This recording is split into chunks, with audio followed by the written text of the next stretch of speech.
사랑하는 창창이 친구들, 창밖을 보라 네 번째 시간입니다. 사회적 거리두기가 지금 2.5단계에 접어들었죠. 곧 3단계가 되어질 수도 있겠습니다. 지금 교회에 오지도 못하고 있고 또 개인적으로 만나는 것도 정말 어려운 시국이 되었습니다. 그러나 이러한 킹 시국에도 믿음을 지키는 우리 왕의 자녀 창창이들 될 수 있기를 기대해 봅니다. 사회적 거리두기 단계가 격상되어질수록 하나님과의 거리 좁히기 단계 또한 격상하기를 기도해 봅니다. 참 좋은 기회인 것 같습니다. 친구들과 사람들과 여러 가지 바쁜 이들과 동떨어져서 자신을 되돌아보고 나를 향한 하나님의 뜻을 발견하는 그런 좋은 기회가 되어질 것 같습니다. 이 창문을 열어요 시간이 그런 도구로 쓰임받을 수 있기를 기도해 봅니다. 우리는 계속해서 미가서 말씀을 나누고 있습니다. 오늘은 미가서 3장 5절부터 8절까지 말씀을 함께 나누어 보겠습니다. 하나님께서는요, 지금까지 부유한 사람들의 탐욕을 꾸짖으셨습니다. 그리고 오늘은 선지자들을 꾸짖으실 것입니다. 잠시만요. 선지자는 착한 사람들이지 않나요? 그런데 왜 하나님께서 선지자를 꾸짖으시죠?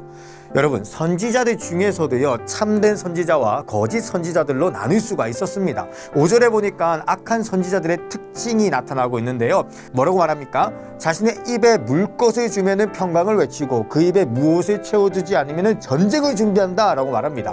무슨 말이냐면 뇌물을 주면 축복해주고 뇌물을 주지 않으면 상대방과 전쟁을 한다라는 것이죠.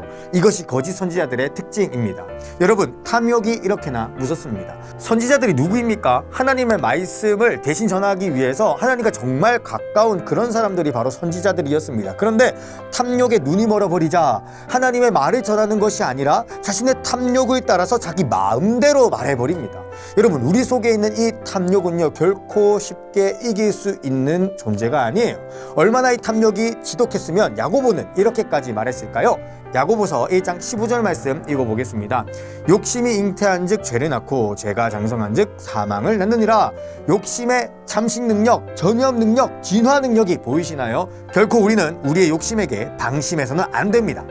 실제로 이러한 탐욕에 빠진 종교인들은요, 정말 많았습니다. 역사적으로 볼 때 십자군 전쟁을 예로 들 수 있을 것 같아요.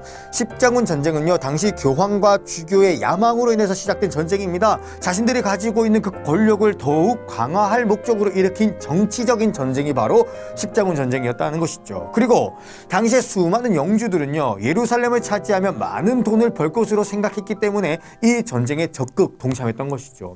여러분, 종교 지도자들이 가진 권력에 대한 욕심과 영주들이 가진 부에 대한 욕심이 합쳐져서 일으켜진 사건이 바로 십자군 전쟁이라는 것입니다. 그들은 전쟁을 하면서 이렇게 말하곤 했다고 하죠.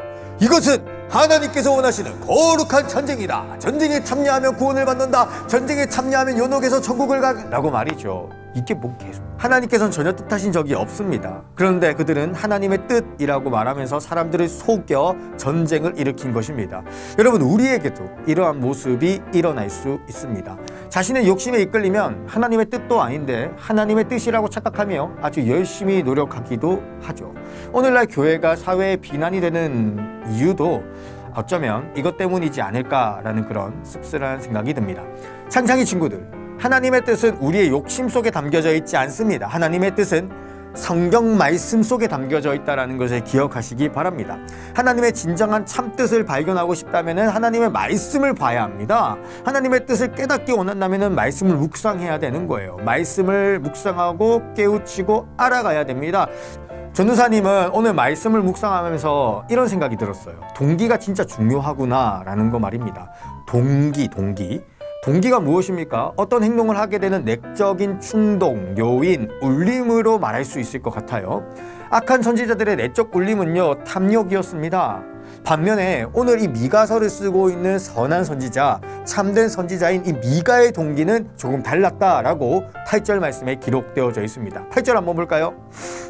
미가는요, 오직 여호와의 영으로 말미암아 하나님의 뜻을 전한다라고 했습니다. 미가의 내적인 울림은 무엇이었습니까? 자기가 가지고 있는 어떤 착한 마음이 아니었습니다. 자신이 가진 탐욕은 더더욱 아니었고요. 자신 속에 계시는 여호와의 영이 자신의 내적인 울림, 곧 동기였습니다. 즉, 성령님께서 그 속에 계셨다라는 것이죠. 이 성령님께서는 미가에게 능력을 주셨습니다. 이 능력이라는 것은 하나님의 뜻을 행할 수 있는 능력을 말합니다. 하나님의 뜻을 행하기 위해서는요, 하나님의 뜻이 무엇인지를 알아야겠지요. 미가는 이 능력을 바탕으로 정의를 구합니다. 하나님께서 원하시는 정의가 무엇입니까? 하나님께서 기뻐하시는 정의가 무엇입니까? 라면서 여쭈었다라는 것입니다. 나아가 미가는요, 용기까지 구합니다. 이 용기는 하나님의 정의를 실행하고 실천하는 것에 있어서 필요한 자신감이었던 것입니다. 사랑하는 창창이 친구들, 오늘 우리가 탐욕을 동기 삼아 살아가지 않기를 원합니다. 오직 우리 안에 계신 여호와 영께서 주시는 마음의 울림을 따라 살아갈 수 있는 창창이 친구들 될 수 있기를 기도합니다. 그 영이 가르쳐주는 정의를 깨달으시고요, 그 정의를 이 땅에 실천하기 위해 용기를 구하며 살아갑시다. 전도사님은 최근에 안타까운 뉴스 하나를 접했습니다. 그 뉴스의 기사는 아래 댓글에 남겨두도록 할게요. 어쩌면 오늘 하나님께서 우리에게 바라시는, 여호와의 영께서 우리의 마음에 주시는 동기 중에 하나가 이 뉴스와 관련된 어떤 것이지 않을까요? 창문을 열어요 네 번째 시간, 오늘은 1시부터 2시까지 라이브 방송합니다. 라이브를 놓쳐도 큐티할 때 틀어두면 좋으니까요, 많은 이용 부탁드리고요. 그럼 오늘도 말씀을 가까이 하는 창창이 될 수 있기를 기도합니다. Let's get it!